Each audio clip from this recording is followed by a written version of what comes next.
Hello and welcome to episode 59 of the Wisdom from the Akasha podcast. My name is Suzie. I am your host and I am an Akashic Records teacher and practitioner. Today, I want to go into some detail about what's commonly referred to as Ascension symptoms.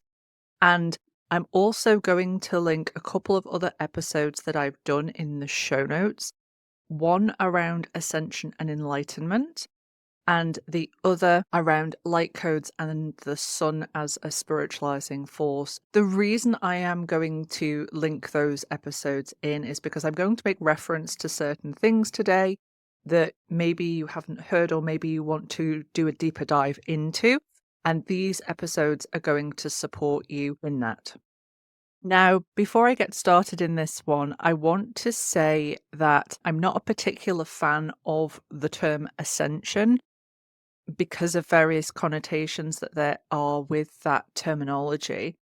And you may be thinking, why are you talking about ascension symptoms if you're not a great fan of the term ascension? So I just want to clarify the reason I'm using the term ascension symptoms is because this is what's commonly used out there in the world, and it's a much catchier phrase than symptoms and experiences that you are having due to the spiritualization of your physical form through the connection to the solar forces and your internal Christ consciousness, which is actually what is going on. So we're going to use the term ascension symptoms. It's easier, it's catchier, and it's something that you're more likely to have heard of. Before I get into what type of ascension symptoms you may experience and also how to help yourself when you are experiencing ascension symptoms, I want to first clarify why anybody even gets these ascension symptoms in the first place. If you look back through esoteric traditions, what you will see is there is this understanding that we as human beings are a microcosm of the macrocosm. In order to understand cosmology, in order to understand the evolutionary process that the cosmos goes through, in traditional esoteric teachings, the study would be of the human form and the component parts of the human form, those 7 energy bodies, which we call in the Akashic Records the light grids. Now, we understand that as humans, we are part of the cosmos. We are directly affected by the movement of the various bodies within the cosmos. This is where you would see traditions of astrology. This understanding that when certain conjunctions were happening, when certain alignments were happening in the sky, there would be an effect on us in our human form because we are a microcosm of the macrocosm. As above, so below. Different elements will influence us in different ways, and they will influence different parts of us, so different parts of our light grid. For example, we have the sun, and in the episode around light codes, you will see me explain that the sun is a spiritualizing force. It's the solar spiritualizing force. And as we receive light codes in, and we receive them into our etheric body, there is a process that takes place which interacts with our internal Christ consciousness.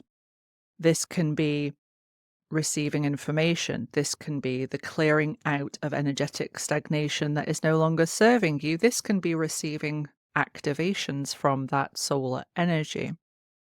But when we receive this from our sun, and it works with our internal technology, our internal Christ consciousness, what happens, of course, is there is an impact on us in our physical being. Our etheric body is our level 1 of the light grid. So anything that takes place in the etheric body is going to be very closely associated and connected to our physical form. It also will, of course, have an effect on us on a mental level and an emotional level. We all know this. We all know that when certain things happen, there are collective responses to them. we have eclipse seasons, we have Mercury retrogrades. This is what astrology describes. When it comes to ascension symptoms, what is happening is you're having these symptoms because of this spiritualization process that you are undergoing. And your physical body is the densest part of you. So it's going to be impacted by those spiritualizing forces more so than any other part of you. And this is where we get ascension symptoms. Okay, so now we have an understanding as to why at certain points throughout your spiritual journey you're going to experience ascension symptoms, and these can be very intense at certain points in your spiritual journey. So I want you to be aware of them. Of course, I'm going to give you a huge medical disclaimer here that if you are suffering in any way, physically, mentally, emotionally, then please do seek medical professional help. I do not ever want anyone to think, okay, well, it's just ascension symptoms, so I won't get it checked out. Please do. But if you do go and get certain things checked out and there is no medical reasoning or understanding behind why you're having certain things, it may be that these are ascension symptoms that you are experiencing.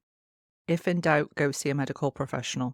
This is not constituting medical advice in any way, shape, or form. This episode is designed to help you understand certain things that maybe you can't explain in an alternative way. So, what are these ascension symptoms? And again, this is going to be a very generic list of all the various different types of things that you can experience through your spiritual journey. This is based on my personal experience and also my experience working one-on-one with thousands of people over the years.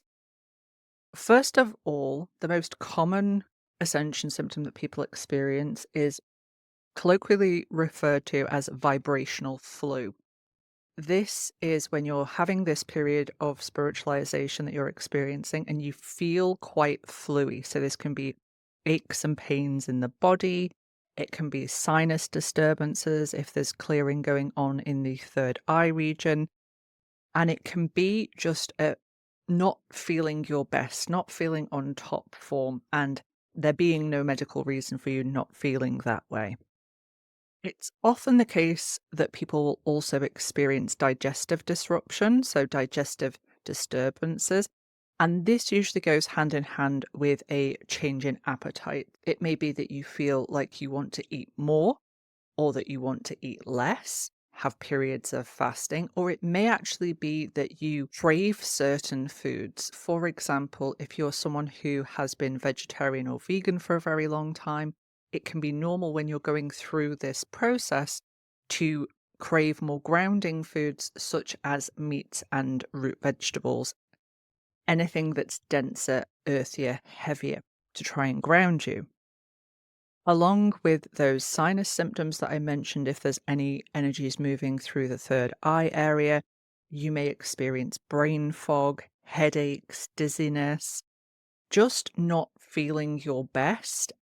These often go hand in hand with sleep disturbances. So either wanting to sleep for hours and hours on end or having very broken, disturbed sleep, very common during a period of experiencing ascension symptoms that you're going to have that waking up between 2 and 4 a.m. Sometimes that's accompanied with a ringing in the ears. Sometimes it's just you wake up, you're wide awake, and you start to receive bits of inspiration and insight at that time. Another common side effect of experiencing these ascension symptoms are life dissatisfactions.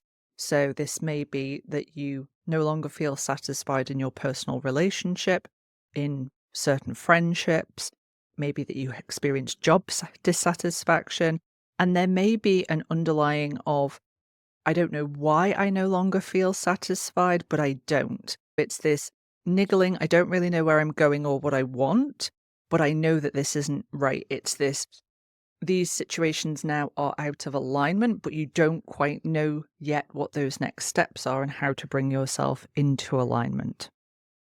For those of you who are very astrally connected, or you're someone who is dual mission, so you have a mission as a soul here on Earth and also in the astral plane, this is the region of extremely vivid dreams. If you haven't lucid dreamt before, it's often the case that during ascension symptom periods, you're going to experience lucid dreams. It can also be that you experience astral projection, so your astral body leaving your physical form in your waking life, or an out-of-body experience that is done consciously. These are two different things, and I can go into how they're a little bit different if that's helpful to you all. But this energizing and changing of the astral form is very, very normal during this process. Of course, for you experiencing it, it can be very strange, it can be very scary. So it's always worth finding somebody or a community that you can talk these things through with. But it is very common that this is going to happen, especially if you are someone who is very astrally connected. The final symptom that I want to get into before I get into the more interesting things that will happen as you go through this process is energy fluctuations. You may find yourself waking up one day feeling energized, wanting to get lots of things done, feeling amazing, feeling expansive, and then by 3 o'clock in the afternoon, you crash, you are exhausted, you just want to sleep, you don't want to do anything that you had planned. And this is very normal. This is you stabilizing to the new version of the light grid. So again, it's very normal to go through these periods of disruption, discombobulation, whilst you move into a place of alignment to that light grid.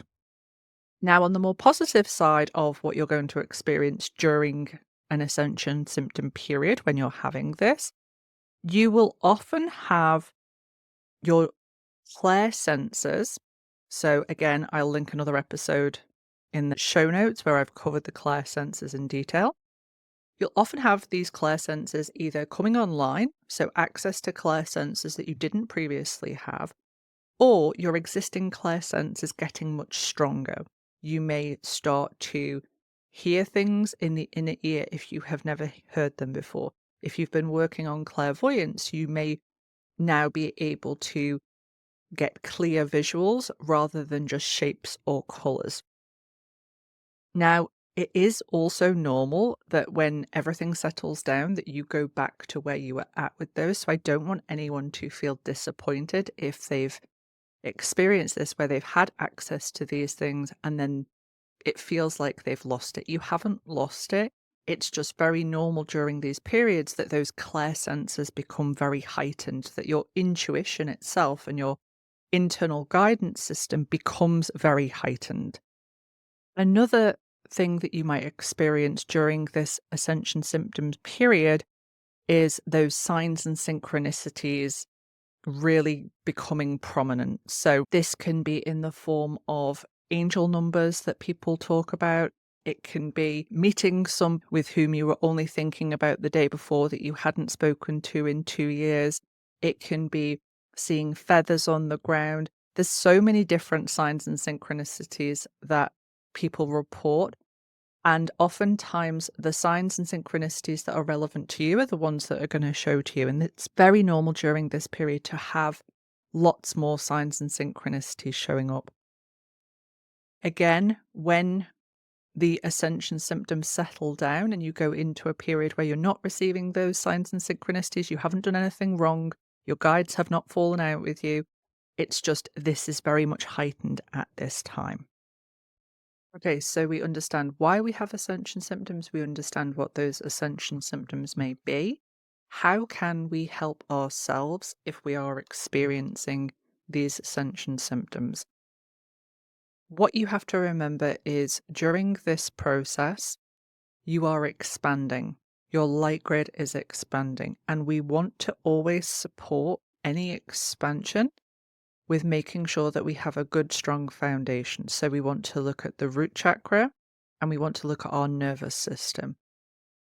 Is the process of the ascension that we're experiencing, destabilizing our nervous system, our root chakra? Do we feel that we are going into the signs and symptoms of being imbalanced in the root chakra? If yes, then we want to bring that into balance. Practices like grounding, spending time in nature, feet and leg massages, working with darker crystals, getting in touch with and connecting to the body is extremely important during this process. Making sure that we are putting ourselves into a centered calmness rather than becoming too destabilized and perhaps ending up stuck in a cycle of fear that can often happen because these changes are taking place. The second thing that we need to do, which goes hand in hand with the first, is really get to connect to and communicate with your physical form, your body. A lot of spiritual teachings are designed to take you up and out of the body. And when you're going through these ascension symptoms, this is the opposite of what you want to be doing. You want to be connecting into your body. You want to be finding out what your body needs at this time. It may need rest. It may need movement. It may need stretching. It may need sunlight. But your body will tell you if you establish and develop a relationship to your body, it will tell you what it needs to help you get through this period. Same with what you're putting into that body. So pay attention to those appetite changes that you may be experiencing and also intuitively knowing what it is that your body needs at this time. You may find that you're particularly drawn to a specific type of food and that's what your body is craving and what it needs. Go with it. Okay, we've got to be very, very gentle, very kind and very loving towards ourselves and our physical form when we're going through this process. The third piece of advice is to hold off on making any big life decisions if you know you're experiencing this. Because of these fluctuations in your energy and because of different things coming up to be considered in respect of are they in alignment or not, it can be very common that people will make very spontaneous decisions at this time. And it isn't that those decisions are wrong, but what you have to understand is that when you're going through this process, there is this churning of the energies that's going on, and we want to allow it to settle down before we make any big decisions, changing careers, leaving relationships, and all of that stuff. If you do make those decisions during that time, it's not that you've made the wrong decision, it's just that the energetic reverberation of you allowing those things to go often takes longer when it's not made from a calm, settled place. So I know it can be tempting to utilize it when the energies are high and go and make all these big life changes. But my best advice to you would be to allow it to settle first and then make those decisions from a calm, centered, aligned place. The final piece of advice that I have for you if you're experiencing these ascension symptoms is to find community. Now, I know it can be hard in this day and age to find physical community, but having community in any way, shape, or form can be really helpful when you're experiencing this because not only can you share openly within a community about what it is that you're experiencing, but you can also hear what other people are experiencing, know that you're not alone, and perhaps get some guidance from people within the community who have been through what you're going through and can guide you and help you and maybe give you some suggestions on practices that you can do to support yourself through it. Community is very important. And in whichever way you can find that community, I would highly recommend it. You are all, of course, welcome to join my community at any time in the form of the membership. This month, we are doing a workshop on the third eye specifically because we are coming to the end of our chakra series. We have the third eye this month, and next month in April, we'll be going into the crown chakra. And then we are going to start a series on Christ consciousness, that internal spiritualizing force. To join the membership, all you do is sign up for the next live that the membership has through the appointments page, and I'll put a link into the show notes. You will then receive from me a passcode, and that passcode gives you access to the members area. In the members area are all of the previous workshops that we have done. There's a whole host of different workshops that you can deep dive into, including the 5-part series on the astral realm. And you can, of course, come along live to the members meeting. It's a beautiful, supportive, safe place for you to come and ask your questions and also expand your knowledge on your spiritual path.